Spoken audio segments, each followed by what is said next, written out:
I apologize. One, it's hard to compete with the DoD General Counsel when it comes to space jokes, but also the people in my orbit simply failed to plan it.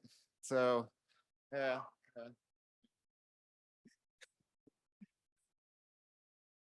On another note, if we could give another round of applause, please, for Ole Miss for today's refreshments. I'm sure almost all of you out there know just how difficult the planning restrictions can be for a federal entity putting on a conference. So if we were to do it without our partner organizations such as Nebraska, Ole Miss, and McGill, it would be much more difficult. So thank you very much to them. A quick administrative note, at the conclusion of today's lunchtime CLE, so at 13:20, if we could have all of the Nebraska grads come up on stage, Professor Beard would like to do a photo with all of you. So we'll have that CLE over lunchtime, should finish up right about at 13:20. At that point, if you could all come up on stage, I would appreciate it. Okay, now it's time for our first lightning talk of the conference, the U.S. Space Primer Project, Lex Lata versus Lex Ferenda. Providing this presentation will be Mr. Archit Kalra. Archit is an undergraduate studying physics and neuroscience at Yale University. He is involved in space policy research with the Yale Undergraduate Aerospace Association and the Space Domain Awareness Lab. Archit is an affiliate member of the NASA Nexus for Exoplanet System Science. Over to you, Archit. Thank you so much. I wanted to thank Professor Davis and the United States Air Force Academy for the opportunity to present here today. And also just wanted to mention that we have a poster presentation in the West Seminar Room where Josh is also present to answer any questions. The law is something of a temporal paradox. While it sits on a firm foundation that goes back millennia, it is simultaneously evolving at an astounding rate. This paradox makes it extremely difficult to foresee what the law will look like by the year 2100. The Polaris Space Law Project is giving us a glimpse into that future. First, from the perspective of Lex Lata, informing that which is the law at present, while perhaps reaching ahead to inform Lex Ferenda. This project was started last summer under the leadership of Professor Aubrey Davis, who has brought together a team of total force Air Force attorneys and Yale students to craft a primer to provide a baseline which endeavors to inform our nation's JAG officers on the operational, legal, political, and environmental challenges facing space operations overall. To complement this team of JAG personnel, Professor Davis partnered with the Yale Foreign Policy Initiative to craft a multidisciplinary document. Thomas Lowe and Mike Zhang, two students in Yale's Global Affairs Department, then formed a broad-spectrum team of Yalees to join the project's writing team. Yale's contribution runs the gamut of students with backgrounds as diverse as Space Force ROTC cadets to economics students, and students with experience ranging from commercial satellite operations, physics PhD candidates, law students, and many others. The Yale team partnered in drafting the Space Environment chapter, Chapter 1 of the primer, in partnership with Major Edwin Kissel. This chapter will address topics including space debris, satellite operations, celestial bodies, and related broad topics relative to the space domain. The intent of this chapter is to initiate practitioners, researchers, and related professionals who may be new to space law to learn the basics of how space works. For example, what are the basic orbital mechanics relative to satellite operations? What is the Kuiper belt, and how do Lagrange points work? In these sections, our team has not only broken down the basic science, but also related legal, economic, and in some cases, geopolitical challenges associated with the same. The team has achieved this by pulling both from open source research and their own academic pursuit and training in their respective disciplines to complement the expertise of other primer team members. This multifaceted breakdown of each topic reflects the overarching intent of the project, to organize the primer along mission lines and then outlining legal issues that practitioners will likely face regarding these issues. For example, mission areas such as space domain awareness, offensive space operations, position, navigation, and timing, satellite communications, and environmental monitoring missions have within their chapters legal issues that practitioners could often see in practice. Those legal issues also contain brief explanations of the law in context for ease of reference. The format of mission area paired with legal issues is intended to create a full picture to which JAG officers, researchers, and operators can reference to both navigate and shape a relatively novel and frankly nascent legal field, and most importantly, speak with a common vernacular and voice. The intent is to ensure that readers are able to find the law as it is at present, the lex lata, with sufficient detail to effectively support the mission at all levels of government. It is also within the multidisciplinary nature of the Polaris project that offers a glimpse into the future of the law, the lex ferenda. With technology accelerating at such a rapid pace and becoming more and more integrated into daily life, legal experts can no longer simply consult scientists and technical experts as they navigate the new legal issues brought on by each technological advancement. Instead, scientists, attorneys, policymakers, and operators need to be one integrated element. It is the synergy and common lexicon that will accelerate both innovation and novel developments in both technology and the law. It is our pleasure to partner with the US Air Force Academy, USSPACECOM, and the broader Defense Department, and be part of what we hope will be an authoritative resource for all academic, policy, operational, and legal practitioner communities. Thank you.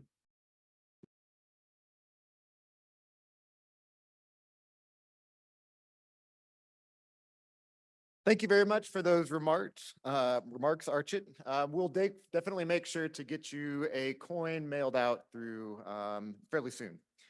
Okay, for our first panel of the conference, we have a discussion on the future of normative international law and space governance, the Artemis Accords, and the Woomera Manual.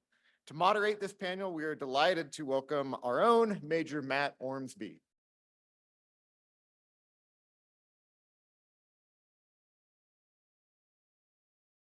Matt is an assistant professor at the Department of Law, United States Air Force Academy, where he teaches USAFA's space law course, among others. Matt has an LLM in Air and Space Law from the Institute of Air and Space Law at McGill University. Okay. Thank you. My panel will come down, please. We'll get started. So you all have your booklets for the conference with detailed biographies, so I won't go too in depth for that. But joining me to my immediate left, Mr. Jeremy Weinberg from the Office of Legal Counsel for the Department of State. Next, we have Professor Jack Beard from the University of Nebraska on the panel. And then we have Ms. Almudena Azcarate Ortega from the United Nations Institute of Disarmament Research. And then finally, Mr. Gabriel Swiney joining us from NOAA and the Department of Commerce. So thank you all for being here very much. I'm very honored to have this distinguished panel to speak with everyone today. I'll start with a quick anecdote. I was speaking to my niece, who's 5 years old, last night, and she wants to be a space lawyer already, which I think is pretty amazing. I don't play favorites with my nieces and nephews, but she was definitely the favorite.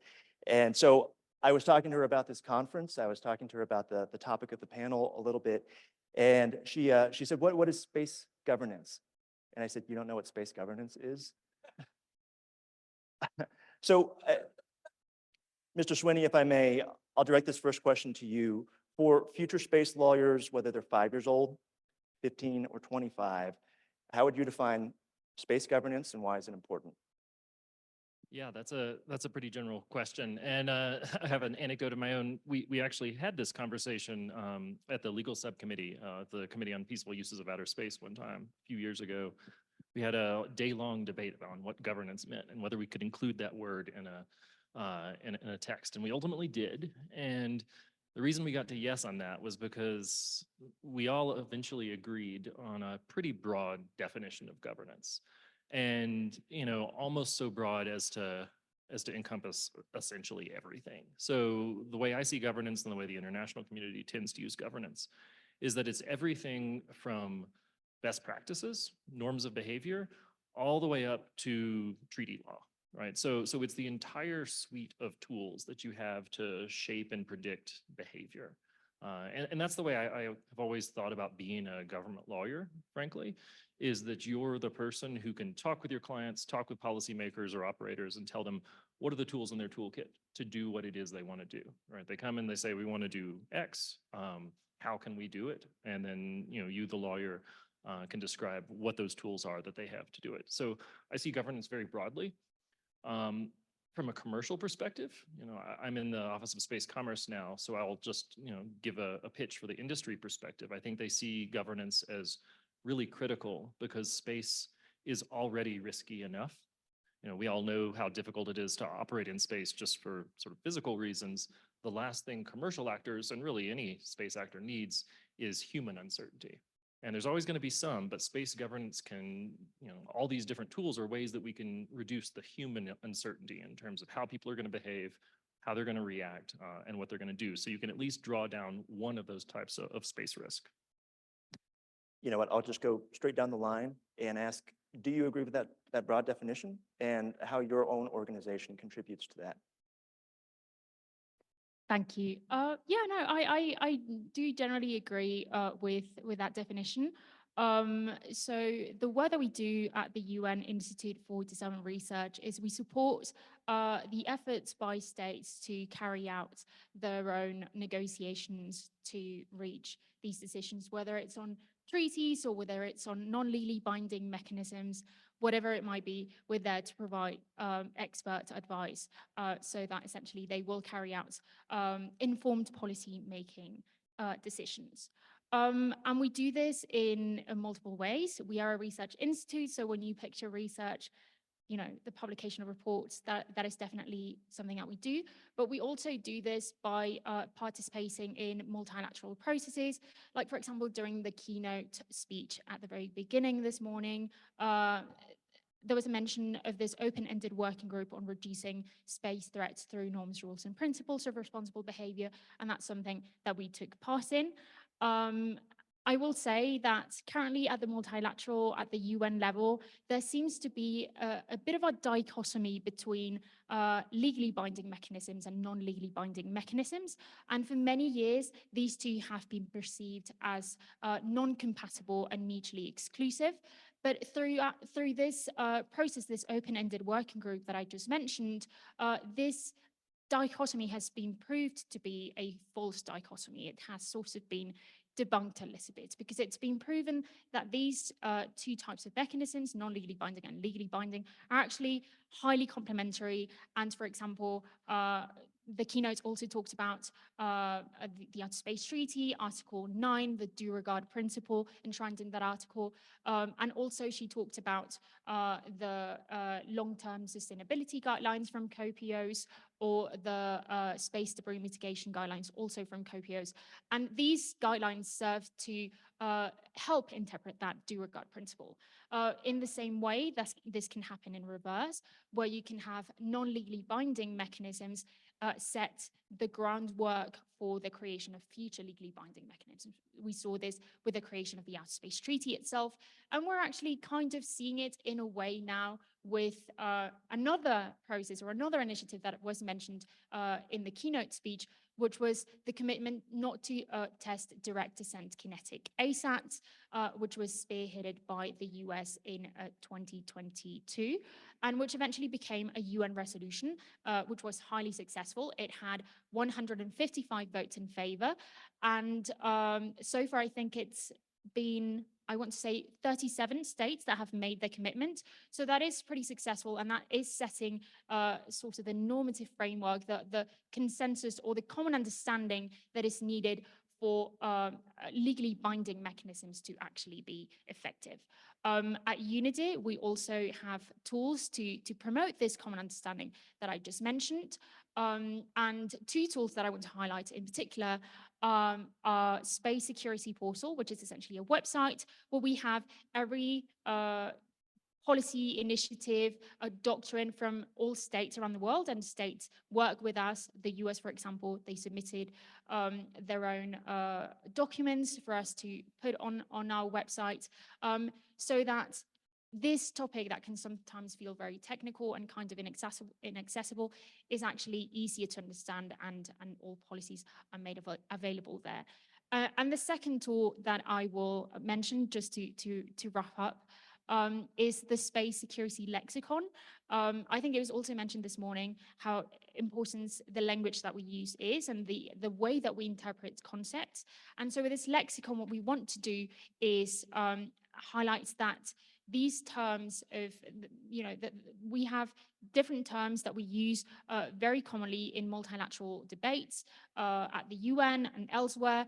And so we provide a definition, not necessarily in the dictionary type of way. We're not telling anyone what these terms should mean. But what we also want to highlight is that sometimes the same term, like for example, space security or what a space weapon is, can be interpreted differently by different actors. And that's something that everybody should be aware of when they sit down at the multilateral negotiating table, so that essentially they are speaking the same language. And this carries across languages. At the UN, we work with 6 official languages: English, Spanish, French, Russian, Arabic, and Chinese. And sometimes it's not easy to translate things. So we were talking about responsibility and responsible behaviors. In English, we have a word for responsibility and we have another word for liability, for example. But this distinction doesn't really exist in Spanish, where we have one word for the 2 terms. Or just the term space security, we have in English space security and space safety, but in French, this distinction doesn't exist. It was artificially created. Or in Spanish, it also doesn't exist, and it hasn't been artificially created to this point. So this lexicon seeks to highlight these differences and these nuances to make space security discourse more accessible to everybody that's being part of the debate, whether state or non-state actors. Thank you very much. I guess, is this working? It is working. Good morning. It's good to see so many of my friends and former students out there. Not to denigrate non-binding norms, the focus of my work and of the Woomera manual is on legally binding rules of international conduct in space. There's a lot of great things the United States is doing in exemplifying good behavior in space. But every time you talk about the norms having this preeminent role, I'm reminded that, for instance, the Chinese government simply rejects norms of responsible behavior. They view them as a Western overlay, and they want to talk about the law. Fine, let's talk about the law. The treaties that regulate all the things we're talking about here are understudied and undervalued. The purpose of the Woomera manual is, after 6 years of many efforts by many people and the 4 founding universities, 2 in Australia, 1 in Exeter, England, and the University of Nebraska, is to give you a reference tool of state practice on how these treaties are actually being implemented and how we found them. The business of outer space and space law is about state practice. And that's why the Woomera manual is a different document. It is a unique document. It's the first effort to comprehensively describe and not create rules of space law in times of peace, times of tension and stress, and during an armed conflict. The Chinese and Russians reject the idea of talking about the law of armed conflict applied to space because they say it legitimizes conflict. I think it's part of their lawfare program, which you'll hear about in another panel. But going into applying it, we actually do have a framework of agreements, and they are, as I said, understudied. But the focus on the Woomera manual, and by the way, Woomera is the Australian or the Aborigine or indigenous people's word for a device that launches spears. And the city, the village named Woomera, is near the launching sites of the first Australian space program activities, thus the name Woomera in honor of the Australian universities. But can I just say, when we're talking about space governance, you can include a lot of things, but it is states that make international law. They're the ones that certainly make customary international law. They're also the ones, according to the Vienna Convention on the Law of Treaties, have agreed practice that interprets ambiguous terms. It's also unquestionably state practice that forms the preparatory work of the international agreements we're all talking about. It's not experts, it's not groups of people gathering together and voting on what law should be. Lawyers in the government don't need law review articles to cite.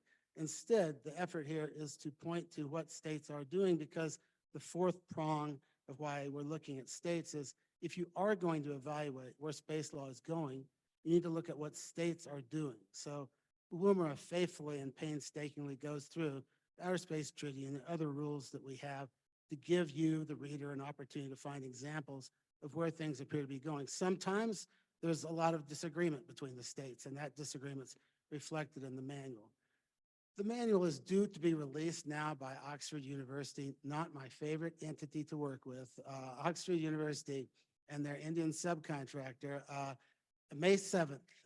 And so it's been delayed. Oxford's now declared a moratorium on everything they're publishing for a month and a half, so you have to wait until May. But this effort, this international effort to create this thing hinges on the work that is part of the larger international governance picture here. And I encourage you, when you have the chance, to take advantage of it.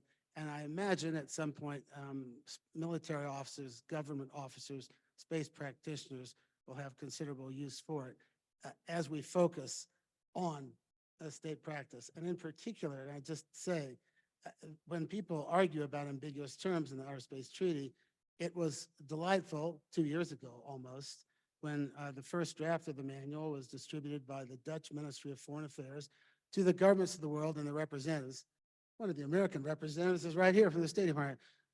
And they argued, or they talked, and they discussed for 3 days the contents of the manual. And then the manual is updated to reflect our conversations with states. So states disagree on some of these things, and that's reflected. And soon you'll hear a discussion of space resources mining with my colleague, Professor Weinberg, along the way. So that's one of the areas where there's a lot of disagreement. And as more countries join Artemis, I'm looking forward to hearing about that, because 2 years ago, there were a number of countries adamantly against Artemis who now surprisingly have joined. So that was kind of fun to watch and take place. Anyway, that's the effort, and it complements soft law efforts, but it's the primary focus in my work in the manual. All right, thanks. I can largely echo the comments here of my three other panelists. With Gabriel, perhaps no surprise, I work in the office he used to work in the Department of State, so very much agree on that sort of take on space governance, and that non-binding, legally binding, all very important. State Department, as you would expect, involved in both of those. Any overlap from the legal side, from the policy side. And what Almudena said, I would largely agree on it's largely a false dichotomy between the two, legally binding or not. The words are always going to matter. As Jack said, they're very complementary.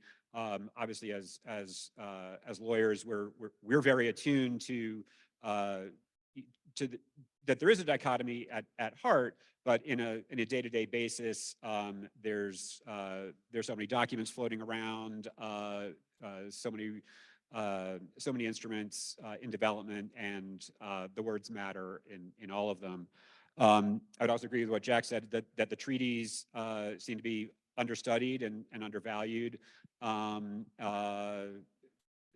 We all are conscious of them. We know them, but I think there's more to be done there. And so certainly salute the efforts of that manual, of the portal and the lexicon, and other efforts, because I think that really helps promote that discourse. Last, just briefly, while I have the floor, to thank the Academy and the Space Command and all the organizers here for putting together this great event with and glad for the State Department to be part of the broader national security space community, and so many others. Space isn't a vacuum, or nothing happens in a vacuum. So it's great to have this diversity of voices here. I would also say, not intending to speak for the department, but so much of what Caroline Krass said earlier this morning just embodies a shared perspective with the Department of State. Really glad to have that sort of framework laid out so sort of comprehensively and clearly. I think that's very valuable. And last, I would just say, the expertise and the resources in this room and online and beyond through the Department of Defense and the services I look on that with awe and maybe frankly some envy with our smaller team. But your engagement is so important. And whenever you're in Washington, please look us up. Myself, my colleague Emily Pierce, who's here, some others. Send us emails, phone calls. It's really great to have this conversation. Thanks. Thank you.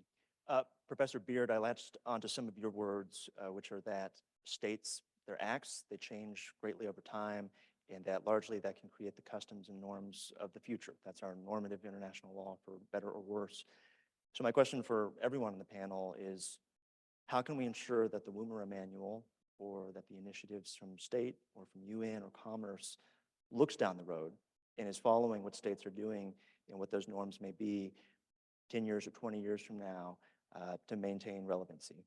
And maybe I'll begin with you, Jeremy, and we'll go down the line. Okay, that's a fundamental sort of critical task.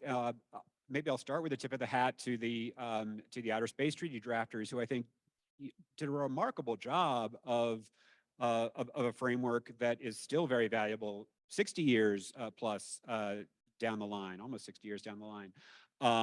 And so that kind of, I think, sort of drafting and architecture and structure is really important, and gives us a framework to build on in non-binding ways, maybe ultimately in legally binding interpretations or instruments, but I think being cautious about what we're drafting, the type of instrument, the type of wording, and I think there's a lot of good practice there already that we can build on.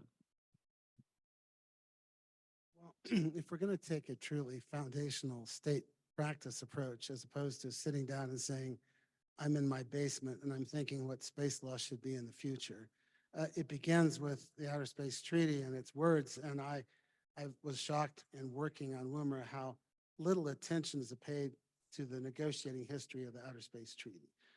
I've spent a lot of my life in the former Soviet Union. I can guarantee you that the parts of the Outer Space Treaty that are there because of the Soviet Union, now the Russians, are going to be extremely relevant in the future. The responsibility rules in Article 6 for the demand of the Russian Federation, or the Soviet Union at the time, they want Mr. Musk to be the responsibility of the United States government. And you can look at how this has played out when things happen with Starlink and complaints come not to Starlink, but to the United States Department of State. And you see Article 6 being enforced and employed by the people who put it in the manual. I'd note also that as you look at the negotiating history and you see what the words meant, you see now the way they play out. And you have to look, catalog, examine, and think about all the incidents that are happening and how they relate to the future. For instance, although China doesn't like large parts of law and order in space, they nonetheless are quick to cite Article 5 of the Outer Space Treaty when Starlink satellites come too close to their space station and endanger their satellites. So they cite Article 5 about reporting hazards to astronauts, and they cite Article 6 saying, Mr. Musk is your problem, United States. And the US response is not, oh, that's Mr. Musk. No, the US response is, yes, there are responsibilities. We deny it happened the way you said, and then a lengthy note verbal back explaining what happened. The point is the countries aren't rejecting these things, they're applying them. So there has to be an effort made to record and keep and notice these things that are going on. There's also all sorts of red herrings out there that if you go to the negotiating history, you'd recognize the word envoy of mankind is essentially meaningless. It's symbolic. It's nothing more than a reference to the rights in Article 5. The Soviets proposed it. They backed away when countries started saying, well, what does that mean? Like you have diplomatic immunity if you land in the Soviet Union? No, not that. So again, your basis for starting all this is a really careful review of the treaties. You can't replace, if you're looking to define ambiguous language for the future, that's where you should begin with these treaties. And then if you're trying to look at how they're being interpreted and where the terms are being agreed, you can start to see some of that already in the way our adversaries or would-be adversaries are behaving using parts of the law that suit them right now, but nonetheless using it. So I found it on that, not to dismiss the efforts to try to shape better behavior in space through other means. Enough. So I think I also largely agree with what has been said. Sorry for the lack of diversity in opinions. But I do think it's important to highlight that, yes, the Outer Space Treaty is very much the cornerstone of space law. But we also have to remember that it is a treaty of principles. It is a treaty of general principles. And so when these principles are quoted in multilateral fora, sometimes we are left thinking, okay, so what? What does that mean that international law applies to outer space, including the UN Charter? Most people point in the space security discourse, they point to the use of force prohibition in Article 2.4 of the UN Charter, it applies. But nobody really goes beyond that, beyond saying, okay, what does the use of force look like in space? And that is a task that these discussions for recommendations of non-legally binding mechanisms can be really useful. Non-legally binding mechanisms do not constitute a substitute to legally binding mechanisms. And Professor Beard mentioned how China only wants to talk about legally binding mechanisms. This is their stance, that non-legally binding mechanisms cannot substitute these treaties. But it's true, and I think this has been recognized by most of the international community, that even though they cannot be a substitute, they can nonetheless complement in a really useful way. And so they can help flesh out these principles that we see in the Outer Space Treaty. I see something that I see in the international debate, which I think is slightly dangerous, is that when states make proposals of initiatives, they do so thinking of, oh, this proposal has to be the next big thing. We're trying to reinvent the wheel essentially with this proposal. And that is not necessary, because I think as the two previous speakers just pointed out, there is so much that we have yet to actually understand regarding the interpretation of the Outer Space Treaty. And that's what I think that states should be focusing on. And I think that was one step in the right direction that the open-ended working group on reducing space threats carried out. I do have to say that this group did not reach the consensus that was necessary to issue a report. And you know, for those who follow UN discussions, that might seem very disappointing. Yet another failure at the UN. But I would say it's not actually a failure. I think the discussions that were had were actually really positive. From those discussions, we had this commitment not to conduct direct descent kinetic ASATs, which was a really significant success. And it is, at this stage, it is a non-legally binding initiative, but it could, again, it could provide the common understanding necessary to eventually become something legally binding. Because although, yes, legally binding is the goal for many states, China, Russia being two of them, but not the only ones. Also, a lot of states from the non-aligned movement, from the global south, they see legally binding mechanisms as very much the end goal. I don't think that the geopolitical climate is ripe at this stage for a new legally binding mechanism. So these non-legally binding initiatives can definitely set the groundwork to eventually reach that ripeness that necessitates common understanding on these interpretation issues that we've been discussing. And so far, the focus of these conversations have been transparency and confidence building measures, which are the UN we abbreviate as TCBMs. We do love our acronyms in the UN, and I think this is similar in the military domain. So one thing we have in common. And also this responsible behaviors approach, responsible behaviors not to be confused with responsibility in the legal sense, is also a new approach that can give a bit of freshness to the discussion and can lead to potentially new and effective solutions.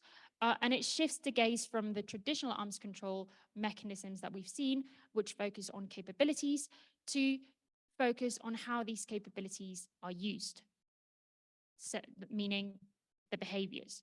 So both of these are important. The focus on responsible behaviors doesn't mean that capabilities aren't important. It just means that both of them have to be considered together in order to reach those effective solutions.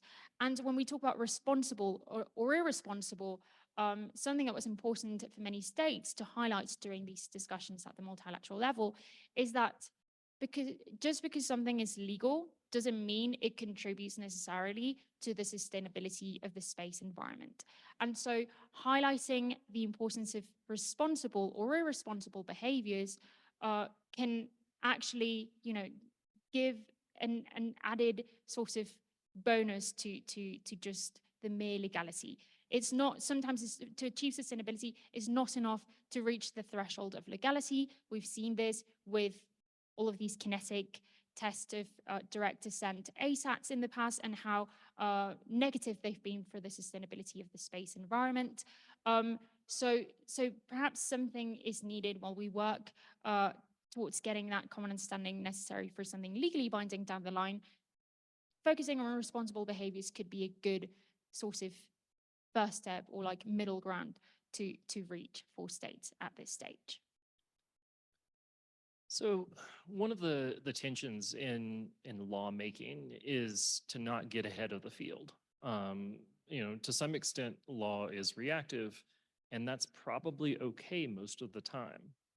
If we don't know what the reality of what people are going to be doing in outer space, let's say space resources, for example, if we don't know what space resource utilization is going to look like, we don't know which technologies are going to be successful, we don't know which target locations, we need to be really careful not to try to jump right to rulemaking, particularly a binding character, when you don't know what you're talking about. You don't know what the needs will be or the risks. So I think some of the push that you see in the international space law community and the academic space law community for binding rules is very much premature. It's also, as my colleagues have said, just not realistic, right? The reality is that the international community is not in the mood for treaty making right now. Whether they ever will be again or not, is sort of an interesting question, but it's not really on the table. So I personally find conversations about new binding rules to be essentially a waste of time. That's just not what the world is about right now. So that sounds a little bit pessimistic, but I don't think it has to be. There is, without getting too academic, there's a school of thought called the New Haven School of International Law, which one of my former bosses, Harold Coe, is sort of a big advocate of. And the idea there is that you make progress internationally where you can. You don't just say, well, you can't have a new treaty, so throw up your hands and give up. No, you find areas where you can make progress, whether it's through non-bindings, industry best practices, yada, yada. And then those over time can become increasingly sticky in the sense of, more and more people adhering to them, more and more people following them.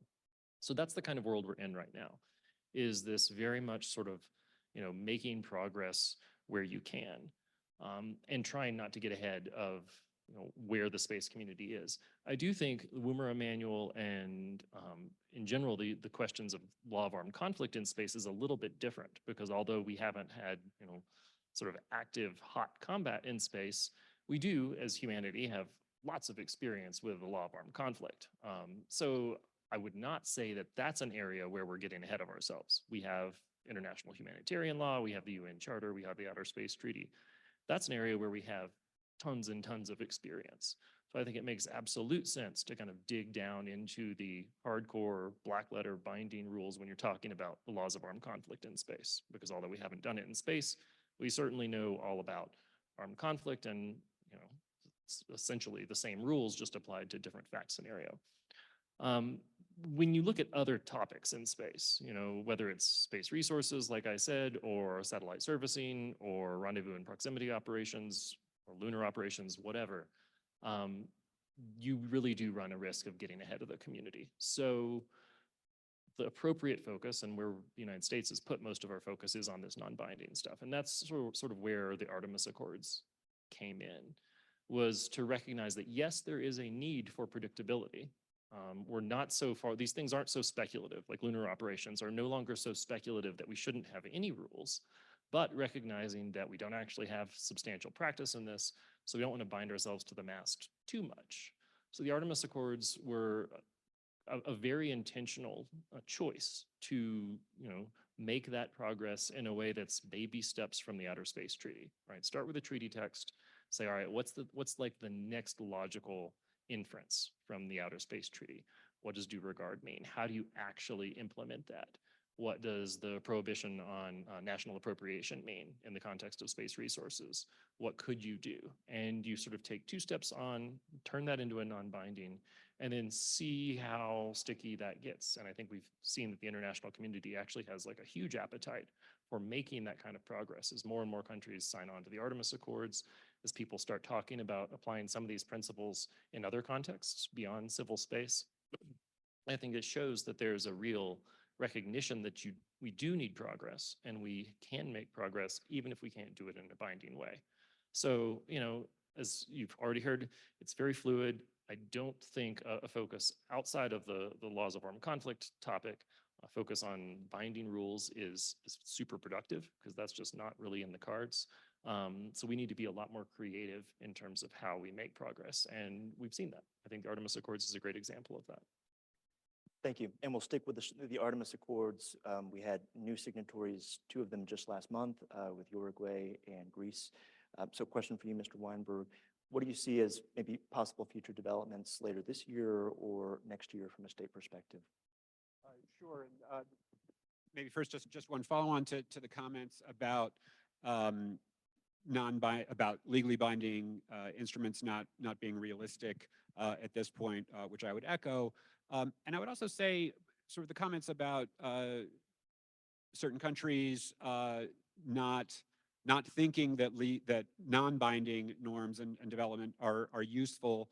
I don't know one way or the other what they actually think, but I would caution against sort of necessarily taking those statements at face value. It could be that precisely because they recognize how useful that those efforts can be, sort of norms, development principles, maybe that's why they are sort of standing in the way, because in fact they would promote multilateral space governance in a way that they don't see to their interests.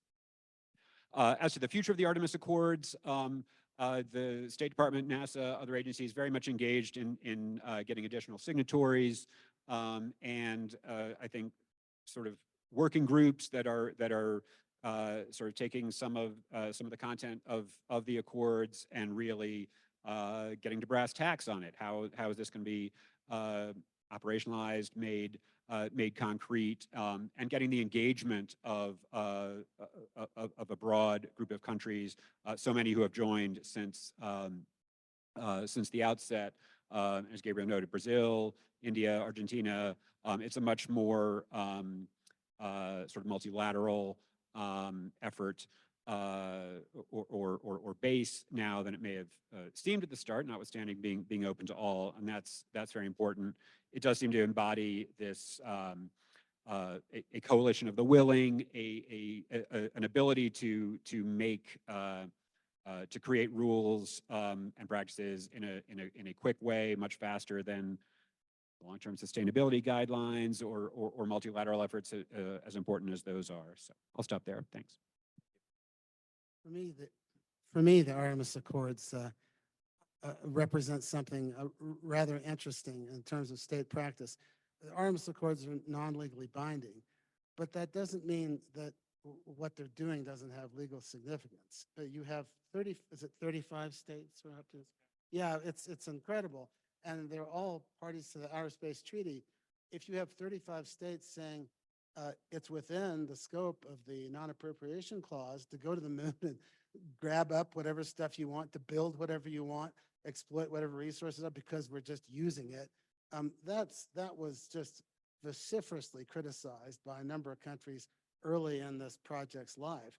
And now you have a lot of parties to the Outer Space Treaty saying this is the way we're interpreting non-appropriation. It doesn't include us using these resources for a settlement. So that's an interesting connection that I think is worth continuing to follow. Of course, The Russians and Chinese and Venezuela and Belarus have set up their alternate to all this. It has no money and isn't going to be on the moon anytime soon, but they're trying to say there's something else, but it's really successful. I'd also echo the OEWG is a useful organization. They've had their conversations, I think, are also really instructive about where states are going. And when the Chinese criticized the Woomera manual, I was delighted to see that. When they criticized the Woomera manual, they said, you know, we don't, all of these law of armed conflict things, they're really complicated. It's, yeah, they really are complicated. And that's why the manual tries to take that out. I'd like to just follow up on what Gabriel said. You know, the hardest part in Woomera and for a lawyer in the operations center, wherever, is how you reconcile the right to use force in self-defense as an inherent right, the right to engage in something that's lawful under the law of armed conflict, and to reconcile those with the outer space regime.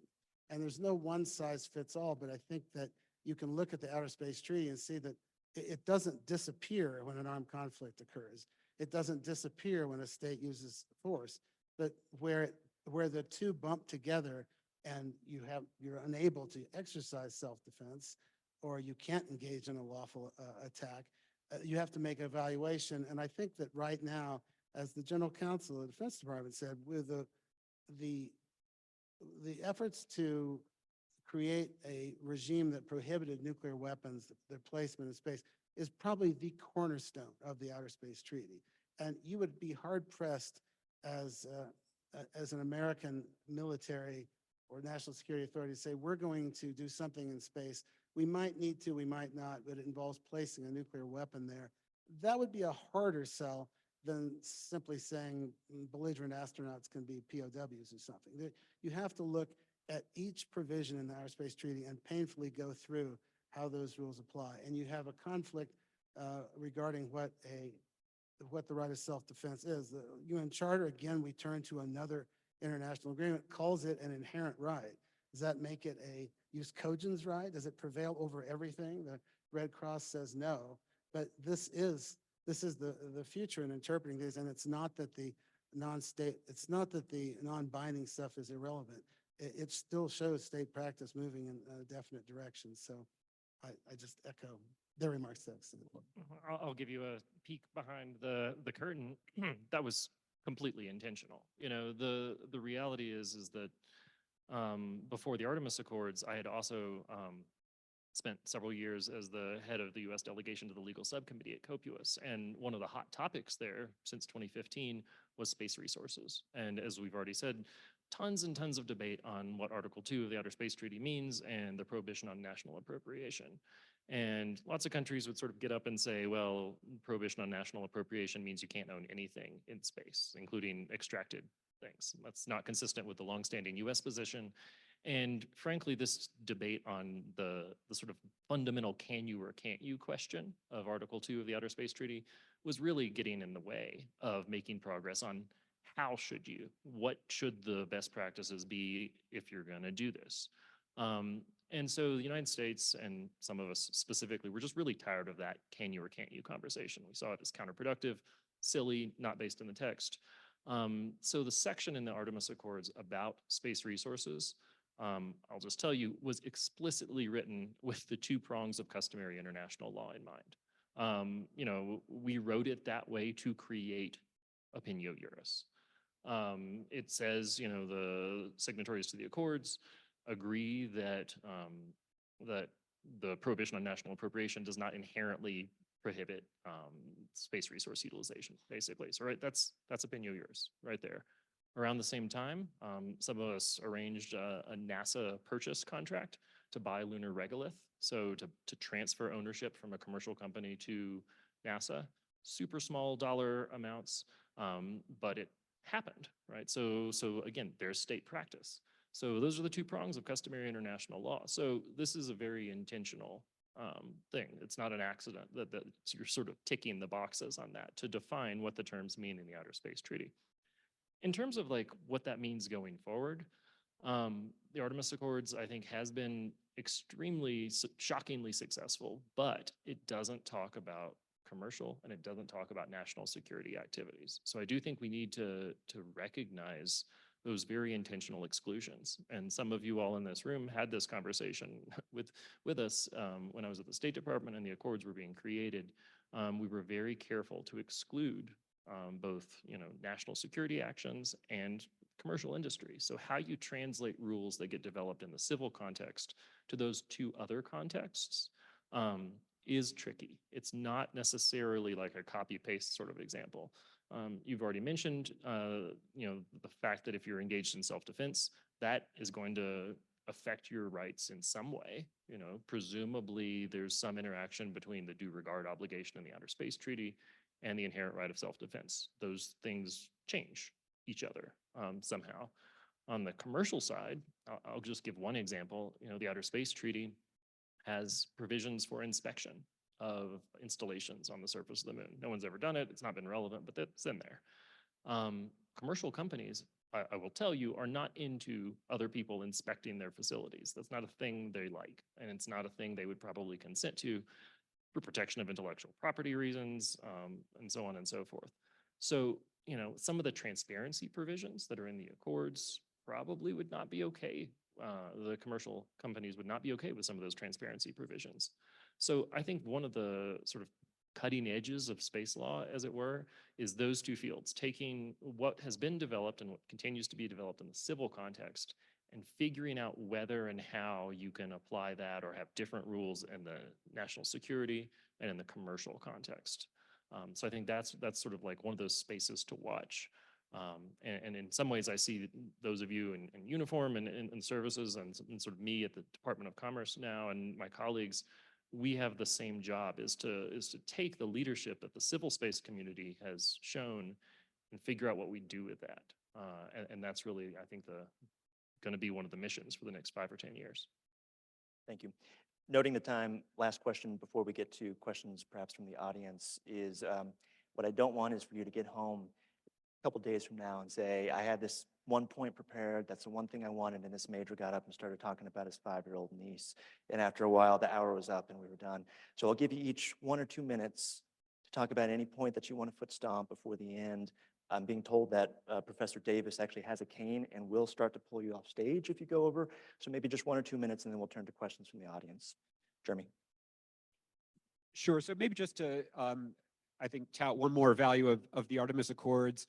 I think there's real value in signing something, in the way that exercise sort of focuses the mind, focuses the whole of government approach. Obviously it did for us, and then it has with all these signatories. And most of us in this room either weren't alive or were not thinking about law at the time the Outer Space Treaty was developed. So the efforts of Jack and others to sort of bring some of that history and so on to light are vital, but it's also really valuable to have a sort of modern, I don't want to say restatement, but a modern fleshing out of some of those important principles in the treaty, charting a path to implementation in a way that's very intelligible, very accessible, very coherent, and again, sort of, it's not legally binding, but I think the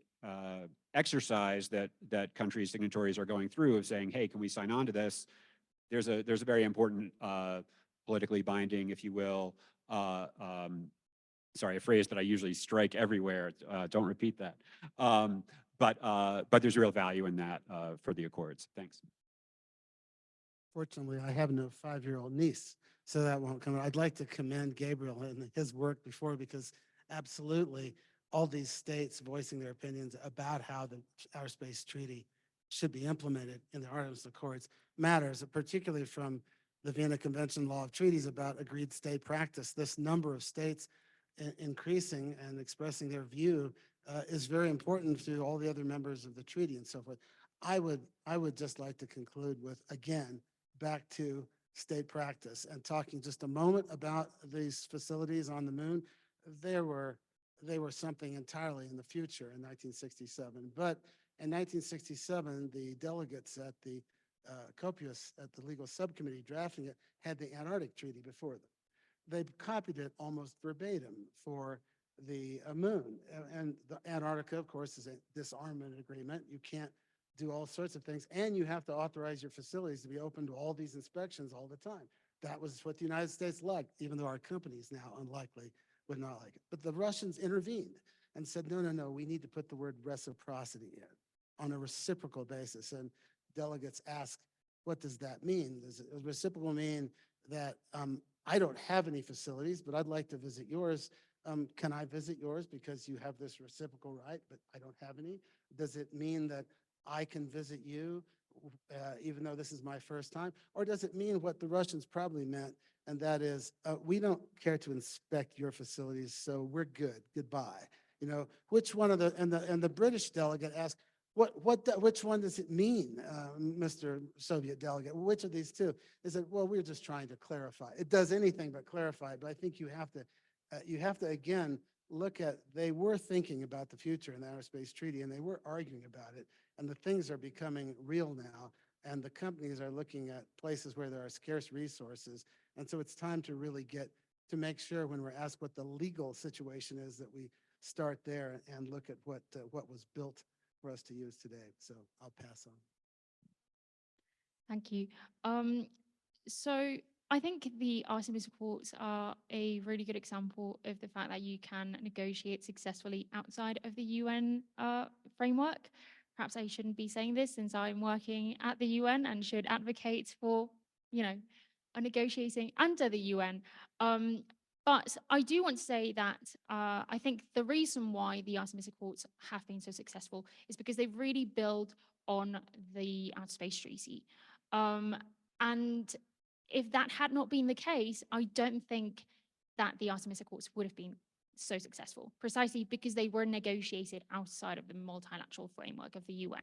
And we saw this happen with the Russian-Chinese draft treaty proposal for the prohibition of the placement of weapons in outer space. And we saw this also with the European Union Code of Conduct back in 2008, and again back in 2014 for both of these documents.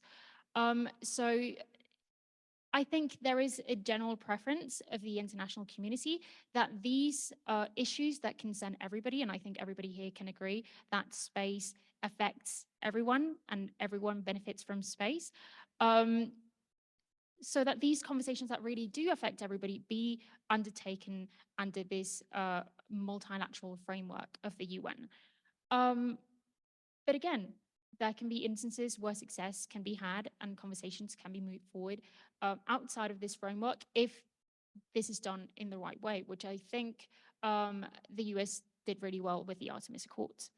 I also, in relation to that, I also want to say that regardless of whether these initiatives are carried out within the framework of the UN or outside of it, we have to be aware of geopolitics.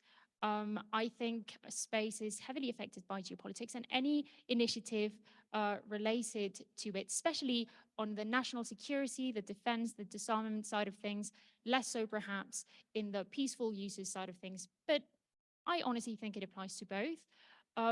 There is going to be an inevitable geopolitical reaction to any initiative that is proposed. And this reaction is not solely based on the substantial merit of the measure proposed, it's also based on who the state proposing or the group of states proposing that initiative are. So something that is proposed by the US, like for example, the Artemis Accords, is inevitably going to be rejected by the US's adversaries. And that is something that has to be taken into account. So sometimes the success or lack thereof does not necessarily have to be attributed to the, to failings at the substantial level of a measure, but to this geopolitical climate, which I think right now is probably more tense than ever. So this is something that has to be taken into account, and state representatives have to be careful with how they navigate this reality when they try to achieve this really decide unicorn universal consensus on these issues. Thank you. Yeah, it's super annoying when you think you have a good idea and people get mad that you had it because you're an American. but that is the reality. And we definitely saw that with the Artemis Accords. But I want to turn that sort of negative thing into a little bit more of a concept of hope. Because yes, I think the Artemis Accords was a good example of that. You got a lot of initial sort of knee-jerk negativity. If you go back and look at the press reports when the Artemis Accords were first announced, there's a lot of like, this is bad, this is bad, this is American unilateralism. And almost all, like virtually every one of those complaints was about the fact that it existed at all. It wasn't about the substance. It was about the concept of America and American allies perceived to be doing something together. Over the years and over the months, and thanks to a lot of like, you know, hammering away on the content, thanks to NASA and the State Department in particular, we've managed to transition that conversation to like the actual substance. And even with countries that, you know, have pushed back and traditionally pushed back on American actions, like China, for example, a lot of the opposition has at the very least quieted. And I will say, even from China, if you look for official Chinese government statements, there are, I can't think of any that actually criticize the content of the Artemis Accords. Russia, there's a lot of sort of wacky stuff. But with regards to the Chinese, they don't actually publicly disagree with the norms. And so this is my note of hope. Yes, it's difficult to operate in a sort of era of strategic competition. And yes, you can't necessarily trust everything everyone says. But as other countries become increasingly active in outer space, they do have self-interest that oftentimes aligns with us. You know, China, they have a large and growing commercial space sector. It's kind of quasi-government owned, but it's still a lot of money, and it still is a backbone to their economy. And they do not benefit from a chaotic and unpredictable space environment, for example. So yeah, it's a trust but verify kind of world. But you absolutely can make progress based on shared mutual sort of hardcore interests, if nothing else. So I don't think we have to kind of give up and wash our hands of the whole issue because of the anti-American kind of flavor that happens. The last thing I'll say is we all have a challenge in figuring out how to include the commercial space community into these conversations.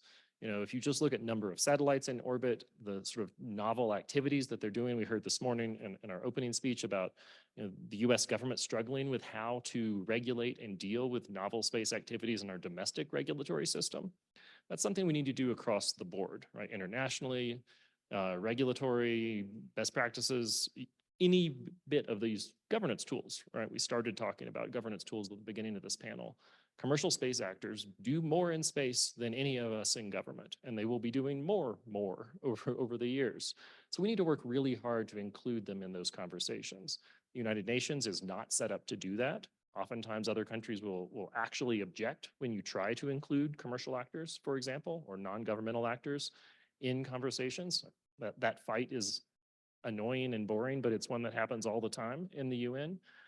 So we need to be another area where we as government employees are going to have to be really creative to figure out how we bring in private sector that's actually doing much of this stuff, that has the engineers, that has the best practices, that knows what they're talking about, oftentimes in ways that we, or certainly I don't.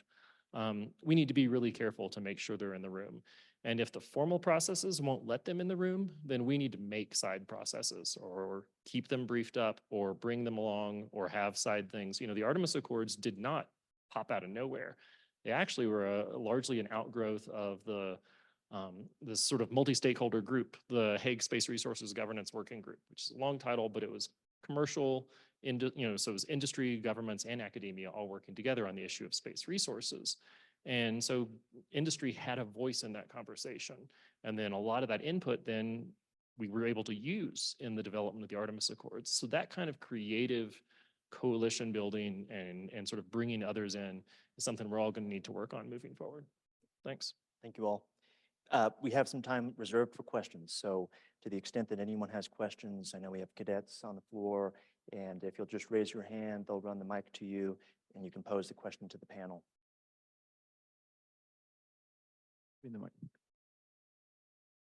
Hi, thanks for the great panel. The discussion was excellent.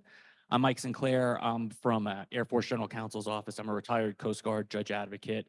I loved the conversation about governance at the beginning, and Gabe kind of tying it up at the end. So to have effective governance, you need authorities, capabilities, competency, capacity, and partnerships to make up where you're losing any of those things. How far away do you think we are from the United States having some sort of government agency that can provide effective governance across all of those needs, the authorities, the competencies, the capabilities, the capacity, and then partnerships?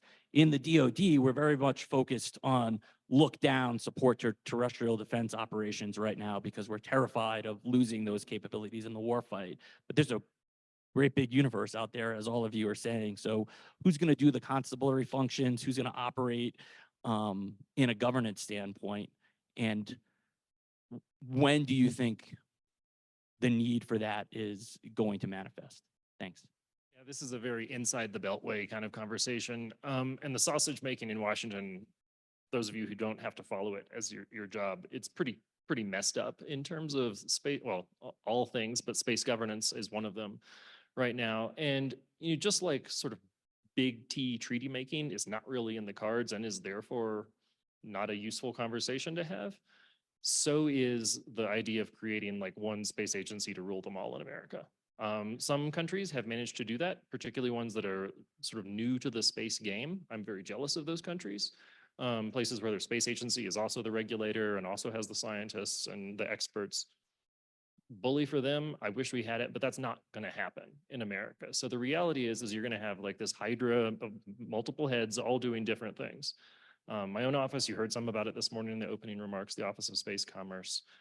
We've been tasked with taking on the public-facing space situational awareness role.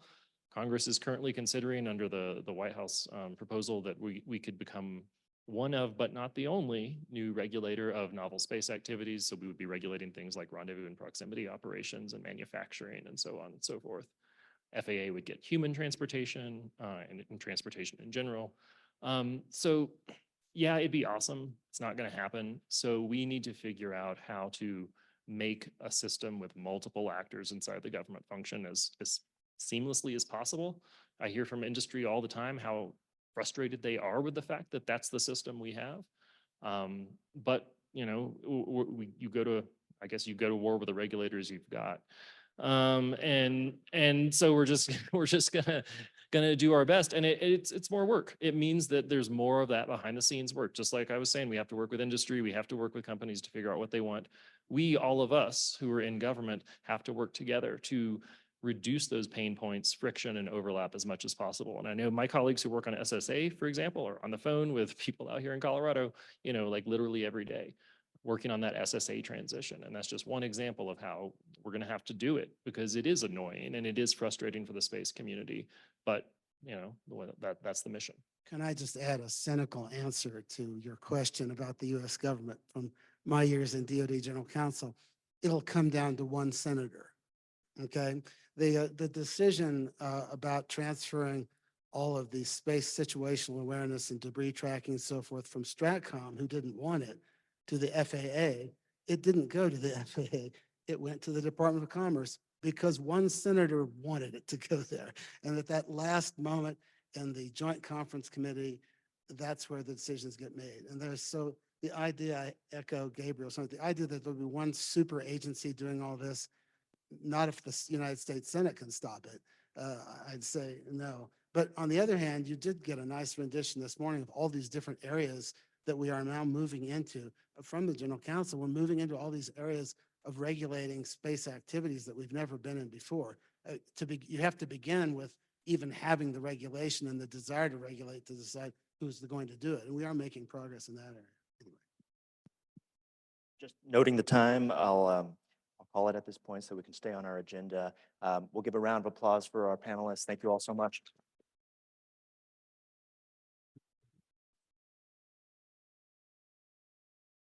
Thank you again for that outstanding panel. And I think I would certainly be violating our existing norms of behavior if I failed to provide you with one of our conference coins.